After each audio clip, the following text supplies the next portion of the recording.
আজকে শ্বশুরমশাইকে বাজারে পাঠাতে হবে। কেন? সব সময় ঘরে শুতে হবে, শরীর খারাপ শরীর খারাপ, সবসময় শরীর খারাপ। বাজার শরীরগুলো কে করবে? না ছেলে করবে? ঘরে বসে বসে তিনি সবসময় ই করবে। দেখি কি করে। আজকে পদ্মটা নিয়ে বাজারে পাঠাতেই হবে।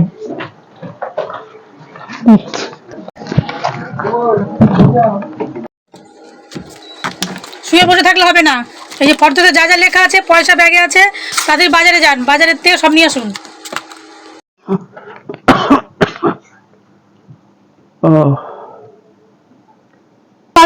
আসলে রান্না করবো, আর পার্টি পাই আছে, ঈদ পাশে হিসাব দেবেন আমাকে। যাচ্ছি বৌমা, যাচ্ছি। বৌমা একটা কথা বলবো? বলেন। আমার না সুগারের ওষুধটা শেষ হয়ে গেছে, যদি কিছু পয়সা দিতে তাহলে সুগারের ওষুধটা আনতাম।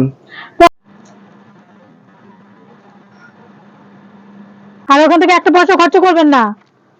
যাচ্ছি বৌমা, যাচ্ছি আমি।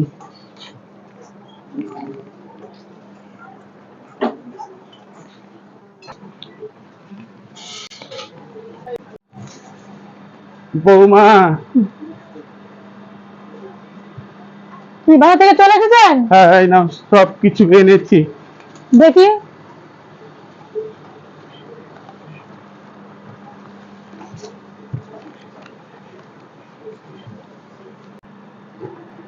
তুমি অফিসে চলে এসছো? হ্যাঁ চলে এসছি।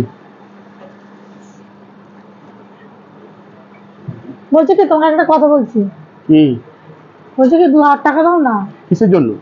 ওই আমার বাবার খুব শরীর খারাপ, তাই। তোমার বাবার শরীর খারাপ, 2,000 টাকা দিতে হবে? হ্যাঁ। আমার বাবাটা বাবা না, তোমার বাবাটা বাবা। আমার বাবা চেয়েছিল সুগারের ওষুধ কেনার জন্য, তার বেলা তোমার পয়সা নেই, আর এখন তোমার বাবার শরীর খারাপ হয়েছে, তোমাকে 2,000 টাকা দেবো? মানুষত্বগুলো ঠিক করো। তুমি ছুটে যাও। কি হয়েছে? তুমি দেবে না তো পয়সা? না না, পয়সা করে কিচ্ছু হবে না। কেন? আমার পয়সার দাম আছে, যাকে দিয়ে আমার বাবাকে সম্মান না করে, আমি তার বাবাকে সম্মান করতে পারবো না। তোমাকে বলছি কিন্তু। কি বলছো তুমি?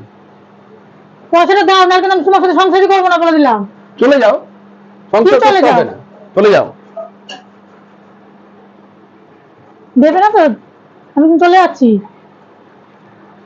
শোনো শোনো, চলে যখন যাচ্ছ, একবারের জন্য চলে যাও, আমার দরকার নেই।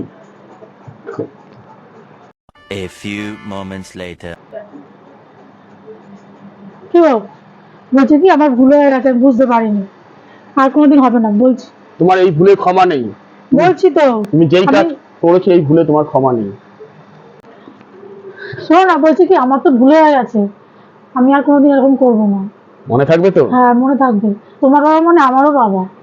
সেটাই যেন মনে থাকে।